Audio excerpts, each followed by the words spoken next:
Berita internasional sedang ramai. Amerika Serikat membatasi perdagangan minyak Venezuela, melakukan penyerangan hingga menangkap Presiden Venezuela. Hal ini memicu pertanyaan penting. Apa yang melatari konflik Amerika dan Venezuela selama bertahun-tahun? Hari ini bakal kita bongkar kenapa konflik ini muncul. Yang ternyata kita bisa kena imbasnya loh. Aku Nowala, dan aku akan memandumu memahami konflik ini dengan jelas.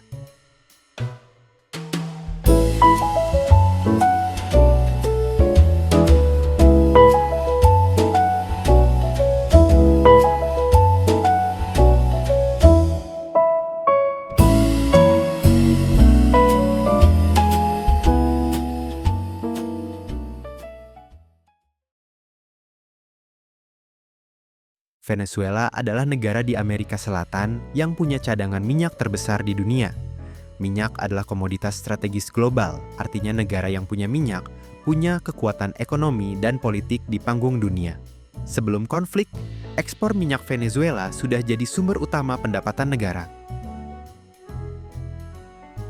Masalah mulai muncul ketika Venezuela mengalami krisis ekonomi hebat. Inflasi sangat tinggi, harga minyak anjlok, dan banyak orang kehilangan pekerjaan.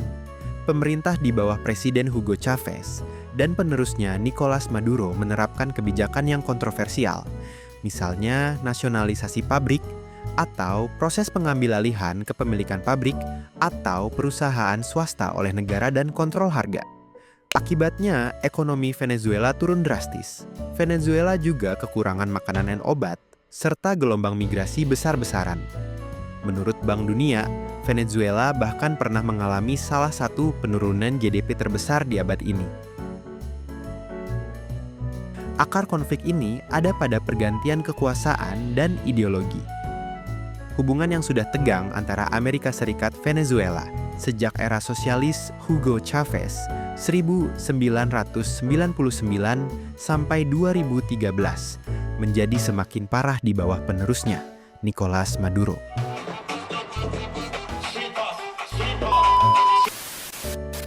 Titik kritisnya adalah krisis ekonomi dan politik dalam negeri Venezuela, yang oleh AS dan banyak negara sekutunya dilihat sebagai hasil dari salah kelola, korupsi, dan otoritarianisme. Isu utama yang memicu sanksi Amerika Serikat pada Venezuela adalah 1. Pemilu di Venezuela yang dianggap cacat karena presiden yang dipilih bukan hasil pilihan dari Amerika Serikat, pembubaran parlemen oposisi, dan represi pemerintah Venezuela terhadap protes dari masyarakat. 2. Hiperinflasi parah, kelangkaan makanan obat yang menyebabkan eksodus 7 juta lebih warga Venezuela. 3. Selain itu, Venezuela juga adalah mitra minyak dan energi utama Rusia dan Tiongkok yang adalah musuh Amerika Serikat.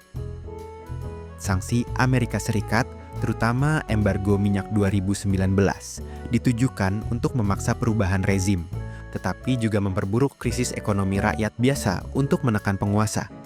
Ketegangan itu kini semakin memuncak pada akhir 2025 dan awal 2026. Presiden Amerika Serikat ke-45, Donald Trump, mengumumkan dalam sebuah pidato mendadak bahwa ia telah membebaskan rakyat Venezuela dari tirani, dengan membawa Presiden Nicolas Maduro ke wilayah Amerika Serikat dan mengadilinya. Ini dampak yang paling terasa langsung, harga minyak. Venezuela punya cadangan minyak terbesar di dunia.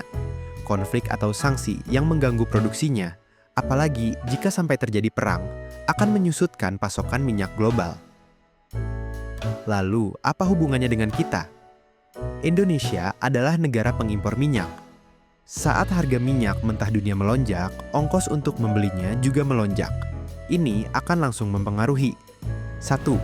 Harga bahan bakar minyak, BBM kita. 2.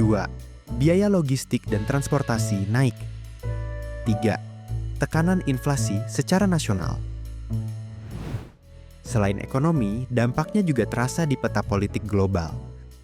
Konflik ini adalah bagian dari perebutan pengaruh antara Amerika Serikat versus Rusia dan Cina. Venezuela adalah sekutu penting Rusia dan Cina di halaman belakang Amerika Serikat. Lalu, kenapa ini penting buat Indonesia? Jika Amerika Serikat sibuk berurusan dengan krisis besar di Amerika Latin, perhatian dan sumber daya diplomatik dan militernya di kawasan Indo-Pasifik, termasuk di sekitar Indonesia, bisa berkurang. Ini bisa mengubah keseimbangan kekuatan di Laut Cina Selatan, di mana klaim teritorial Cina sering berbenturan dengan negara-negara ASEAN, termasuk nelayan dan kepentingan kita. Selanjutnya, Indonesia selalu menjalankan politik luar negeri bebas aktif. Krisis ini memaksa kita untuk mengambil sikap yang hati-hati. Mendukung sanksi Amerika Serikat bisa merusak hubungan dengan Rusia dan Cina, yang adalah mitra dagang dan investasi penting. Tapi diam saja bisa dianggap tidak peduli dengan prinsip demokrasi dan HAM. Ini adalah dilema diplomasi yang sulit. Jadi, menurut Noala, konflik Amerika Serikat-Venezuela itu bukan cerita lokal semata. Konflik ini mengingatkan kita bahwa politik internasional itu rumit dan dampaknya bisa langsung dirasakan oleh rakyat biasa. Bagaimana menurut pendapatmu?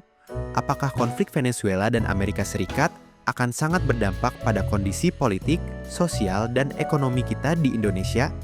Tuliskan pendapatmu di kolom komentar ya. Kalau kamu merasa konten Noala bermanfaat, dukung kami lewat Saweria. Link ada di deskripsi. Jangan lupa like, share, dan subscribe supaya kamu nggak ketinggalan bahasan-bahasan menarik lainnya. Aku Noala, stay curious dan sampai jumpa.